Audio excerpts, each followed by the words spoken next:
Salut et merci mesdames et messieurs de nous retrouver dans les cadres de ce journal dont voici les sommaires. Insécurité dans la ville de Boma ces derniers temps, même les formations hospitalières ne sont pas épargnées. Campagne tam-tam sur la planification familiale, les activités ont été officiellement lancées ce lundi 3 avril au centre de jeunes. Lutte contre l'insécurité à QPC, la police prend ses dispositions. Une parade était organisée sur place par les commissaires provinciaux Patience Mochidiave. Commençons ce journal, mesdames et messieurs, par une série d'audiences accordées par les gouverneurs de province à deux personnalités qui ont désiré les rencontrer. C'est un condensé que nous propose Venambaki. Suivez.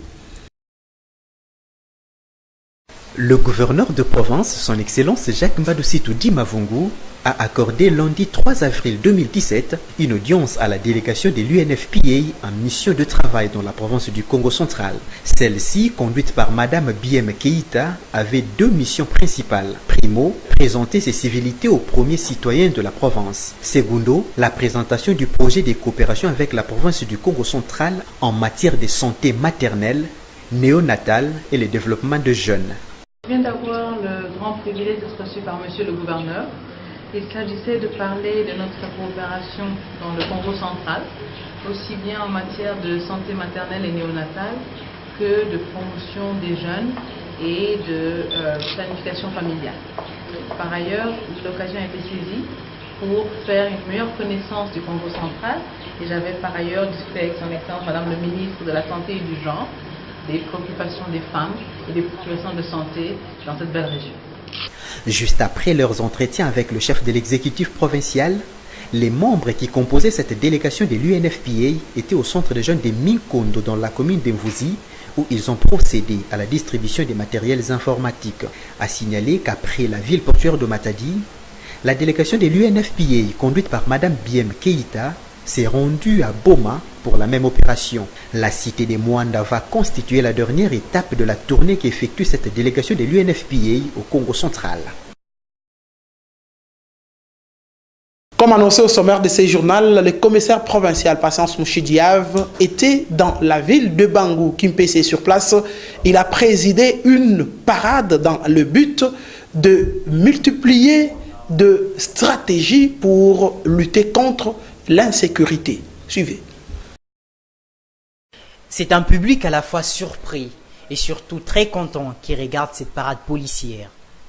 Le commissaire provincial Mochidiave Patience a réuni ses hommes à Kimpese pour parler à ces derniers, mais surtout leur faire part de nouvelles injonctions en rapport avec tous ces nouveaux changements dans la province du Congo central au sein de la police. Comme on le sait depuis un bon moment, la sécurité n'est plus une garantie à Kimpese. Et c'est la même chose qu'on peut dire de Songololo et de tous ces villages périphériques aux environs de la ville de Bangou. Ainsi, avec ce nouveau mandat de l'ONU et l'appui dont est bénéficiaire la police nationale congolaise, Mochidiave Patience est venu garantir la sécurité dans la ville de Bangou. Les éléments de la police vont veiller plus que jamais sur la population et leurs propriétés. C'est donc une joie immense partagée par cette dernière qui n'a pas hésité à s'exprimer.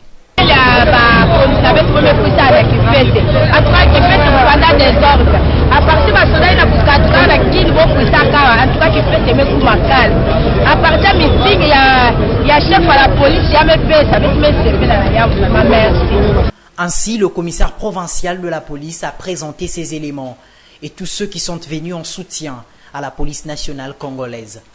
Ceci après une démonstration de ces hommes.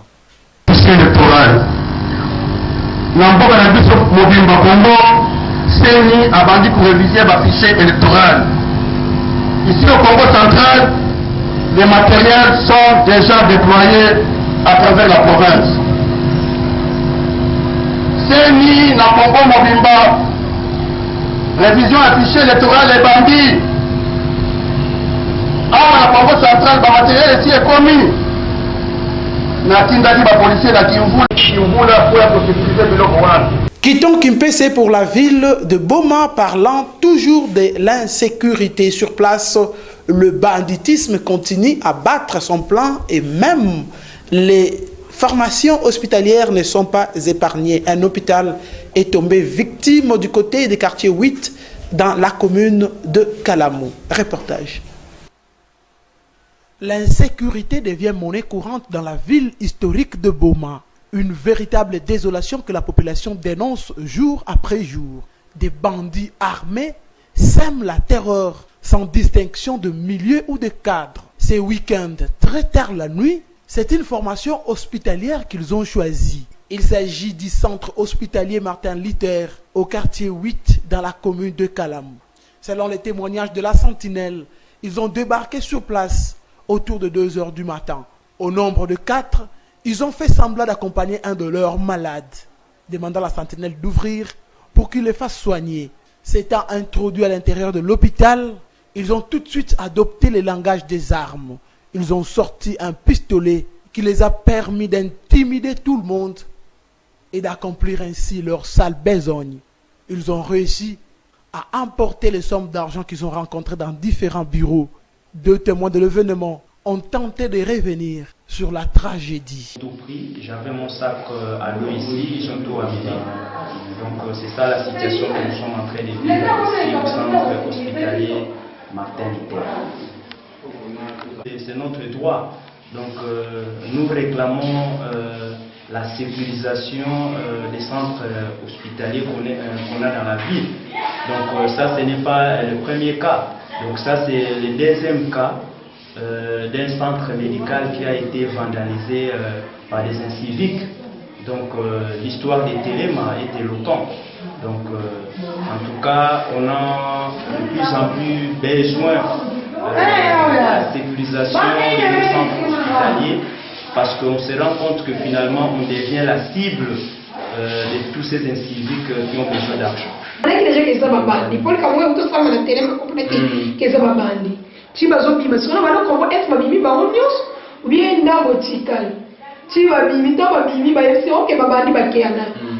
faisait pas mal comme au ganga pour battre bayoka baketo binyi bo nda panje deja ba cantine pharmacie biona auto moi pour battre ma partout. Après le centre hospitalier Martin Luther, ces inciviques ne se sont pas arrêtés là. Ils ont pris la direction d'une boutique située à côté, dans laquelle ils ont fait exactement la même chose.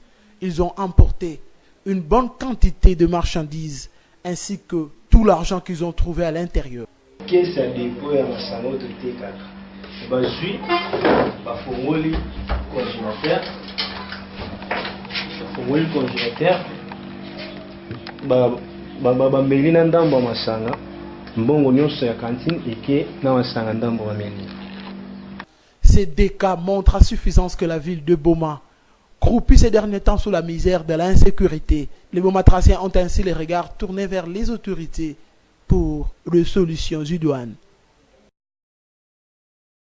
Au nom du gouverneur empêché, Madame Marie-Thérèse Niangui, ministre provinciale en charge de la santé, a procédé au lancement officiel de la campagne Tam Tam sur la planification familiale. C'était au centre des jeunes de Minkondo dans la commune de Mvouzi. Plus de détails dans ces reportages que nous propose Jessène Zhao. Le grand message de cette campagne lancée par les Fonds des Nations Unies pour la population, c'est l'application de la planification familiale au sein des familles. Pour y arriver, l'UNFPA a dépêché au centre de jeunes de Minkondo Madame Biem Keïta. Autour d'elle, Dr Thérèse Niangui, ministre provinciale de la Santé, et Honorable Yvette Mbadou, députée nationale et épouse du gouverneur du Congo central. Son message, elle le lance au Congo central devant le bourgmestre de la commune de Mvouzi, les sages-femmes, la presse et les étudiants. Je vais commencer par remercier son Excellence, Monsieur le gouverneur de la province, pour l'accueil chaleureux qu'il nous a accordé à mon équipe et à moi, et remercier également la population de Matadi et du Congo central. Matondo Mingi.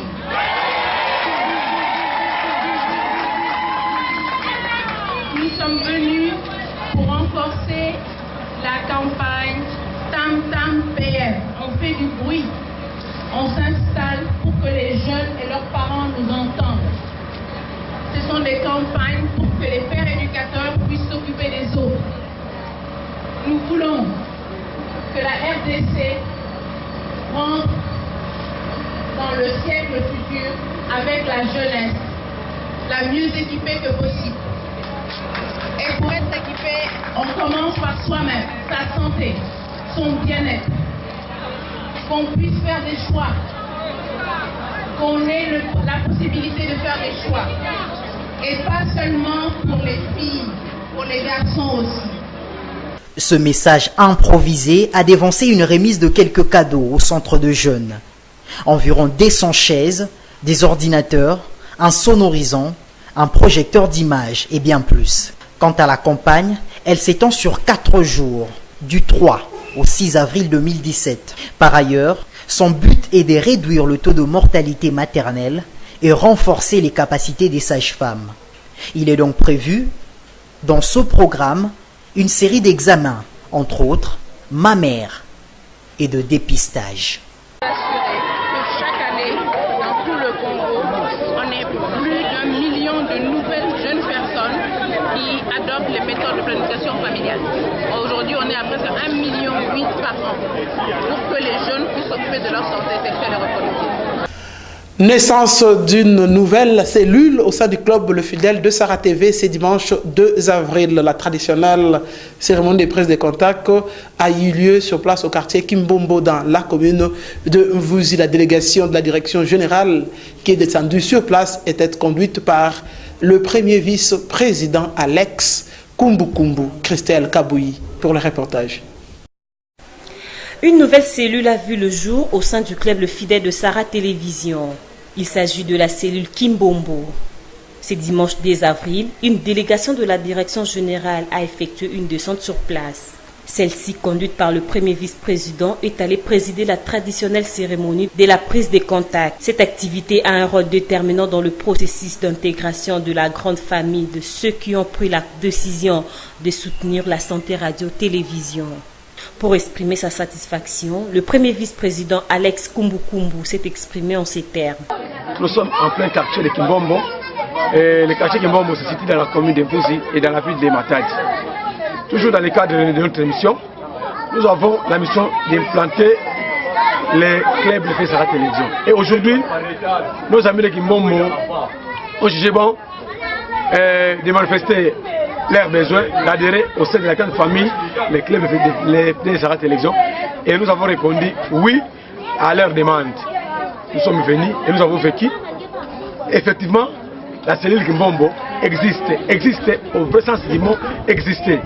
Pour nous, ce n'est pas un succès d'orgueil, mais quelque part, ça nous interpelle. En tant que responsables, nous devons encore pousser nos idées plus loin parce que c'est une charge en plus. Donc, je demande aux amis qui habitent les environs de Kimbombo, venez adhérer, vous ne serez pas déçus. Et je remercie le révérend Père Ibel. Grâce à lui, aujourd'hui, les Sarah Télévision est répandue sur toute l'étendue de la province du Congo central. Heureuse d'avoir reçu une délégation de la direction générale et de faire surtout partie du grand club de fidèles de Sarah Télévision, la fondatrice de cette cellule s'est livrée à la presse. Mukena souci, si vous venez à la télévision, il y a vraiment passe. Parce que mimi ngagena kusala bagena kukwenda na babana kudoki yefa salamu susi mupeme soliste kamwa keleketeti bamekuza ndima tibe tumekuza kuma mwana ombre yai alimugena susi bayina ke ya kufuleka tete balamuka bakuiza samula kimfuka beto tombola ya kwenda na ntwala beto lekaito monika na ntwala ya bifikula. Détérioration du réseau de distribution de la Régie des eaux, parlons-en encore dans ces journaux. L'équipe de maintenance a du pain sur la planche. Une autre fuite s'est signalée au passage de nos reporters du côté du quartier Ndimbantoine. Nous sommes toujours dans la commune de Mvuzi. Suivez. Nous sommes au quartier Ndimbantoine dans la commune de Mvuzi. À en croire la population rencontrée sur place, ces problèmes se posent depuis quelques jours déjà. Une fuite sur un tuyau de la Régie des eaux, puisque l'intervention de l'équipe de maintenance du réseau de distribution de la Régie des eaux tarde La perte ne cesse de se creuser car une très bonne quantité d'eau se déverse au sol pour éviter non seulement la perte mais aussi le danger que peut créer ces eaux qui coulent sur certaines parcelles environnantes. Il est souhaitable de la part des habitants de ce coin de la ville que le technicien de la régie des eaux intervienne le plus vite que possible.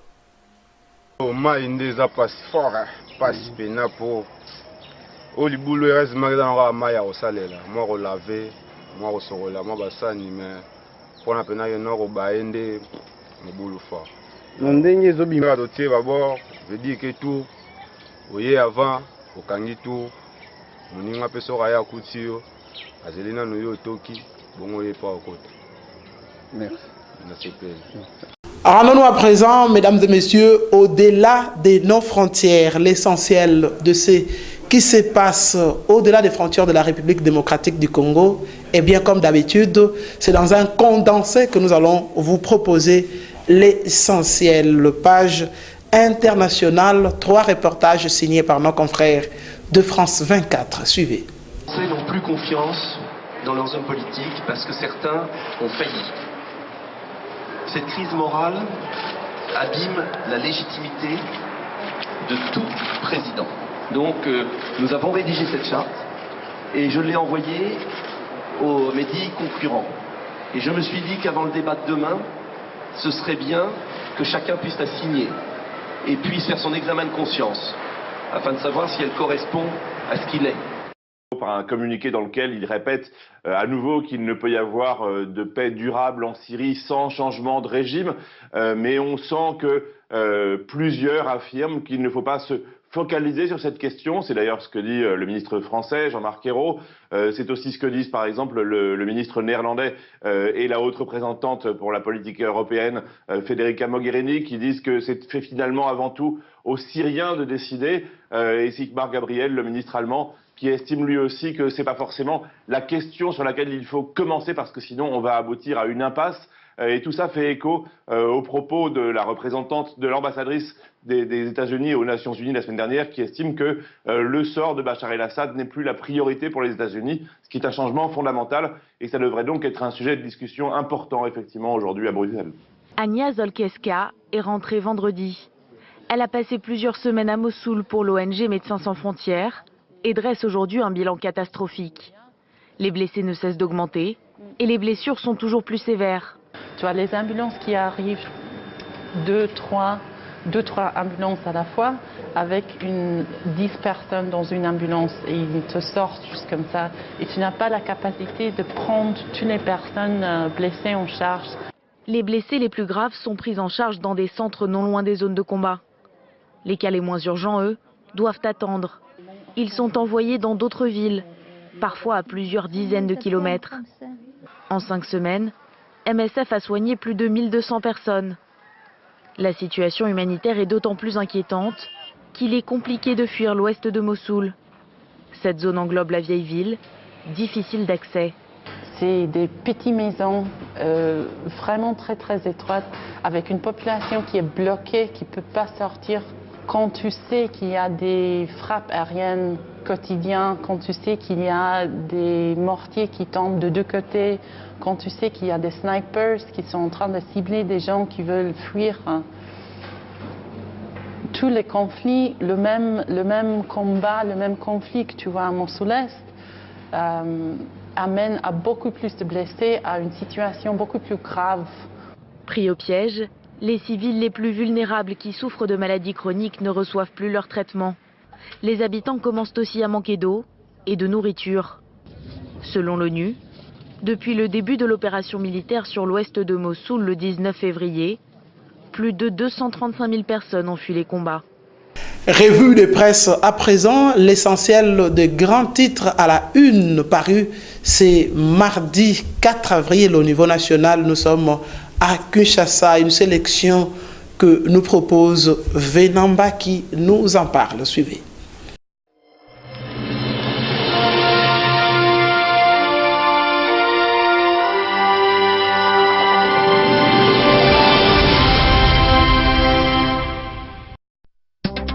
Revue de presse du mardi 4 avril 2017. La journée ville morte décrétée par l'opposition et les consultations menées par le président de la République auprès de la classe politique et des forces sociales font la une des journaux parus à Kinshasa. Sans détour, le journal Le Potentiel estime que les consultations du président Kabila violent l'accord du 31 décembre dont elles sont censées baliser la voie à la mise en œuvre. Le journal soutient que le chef de l'État, mal placé pour jouer à l'arbitre dans les discussions en cours. La raison, il est le chef des files de la majorité présidentielle qui discute avec l'opposition dans ces négociations. Le quotidien allègue cependant que le chef de l'État, comme garant de la nation, le rassemblement devrait scruter dans les détails contenus de l'invitation qui lui sera adressée pour répondre à ces consultations. Pour conclure, le journal Le Potentiel soutient que rien ne se fera si tout le monde tente de contourner l'esprit et la lettre de la Constitution, déjà violée avec l'absence des élections dans les délais prévus. Au sujet de ces consultations, le journal L'Avenir s'intéresse aux personnalités qui ont été reçues lundi par le président Kabila. À en croire le journal, Magui Kiala, qui conduisait la délégation de la société civile signataire de l'accord du 18 octobre, a salué l'initiative du président de la République. Elle aurait également demandé au chef de l'État de choisir un candidat de son choix pour le poste de Premier ministre. Léon Kengo, président du Sénat, et l'opposition républicaine, qui a aussi été reçue par le président Kabila, n'a pas été très bavard, observe L'Avenir. Pour sa part, Vital Kamere, chef des files de l'opposition signataire de l'accord du 18 octobre, cité par le journal, a attiré l'attention des acteurs politiques. De son côté, le journal La Prospérité espère que le président de la République tirera de ces consultations toutes les conséquences logiques dont il livrera certainement l'économie à la nation lors de son discours. Pour le journal, les Congolais attendent de ces consultations et du discours de Joseph Kabila qu'il remette les processus électoraux sur le rail. Forum de ZAS abonde dans le même sens, estimant que le président de la République devrait prendre ses responsabilités puisque les acteurs politiques ont été incapables d'accorder leur violon. Ville morte, alors que le président Kabila recevait les acteurs politiques de la société civile pour baliser la voie à la mise en œuvre de l'accord du 31 décembre 2016, le rassemblement de l'opposition appelait à une journée ville morte pour réclamer l'application du même accord. Kinshasa a tourné au ralenti notre forum de ZAS. La Prospérité voit dans l'actualité de ces derniers jours un triste retour à la case du départ. Pour le journal, les appels à la ville morte, à la grève ainsi que les consultations menées actuellement rappellent tristement les événements ayant marqué la fin de l'année 2016. Le quotidien observe que le rassemblement privé de Tshisekedi se retrouve face à la mouvance présidentielle qui n'a visiblement rien perdu de sa fougue. C'est dans ces contextes que le président Kabila doit s'adresser à la nation. Que va-t-il dire? Vers quel horizon compte-t-il engager le Congo-Kinshasa? S'interroge le journal. À défaut de répondre à la question, le quotidien émet un vœu. Joseph Kabila Kabange est appelé à se mettre au-dessus de la mêlée pour trouver véritablement le meilleur cap pour conduire la République démocratique du Congo. C'est tout pour cette revue de presse. Merci à vous de m'avoir suivi.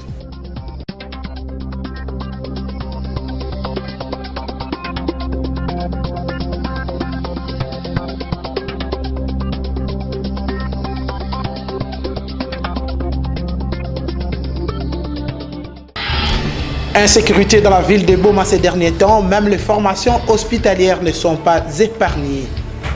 Campagne tam-tam sur la planification familiale, les activités ont été officiellement lancées ce lundi 3 avril au centre de jeunes. Lutte contre l'insécurité AQPC, la police prend ses dispositions. Une parade était organisée sur place par les commissaires provinciaux Patience Mouchidiave. Voilà ce qui me fait à cette session d'information sur la santé radio-télévision, un journal que nous dédions complètement à la population de la ville de Boma qui a désormais l'occasion de suivre les programmes de Sarah TV en direct. Nous gardons également une pensée très positive en faveur de tous ceux qui nous suivent à travers le monde sur Internet, Sarah TV Ngunga sur YouTube précisément. Portez-vous bien d'ici là et bonne suite de programme chez nous. Au revoir.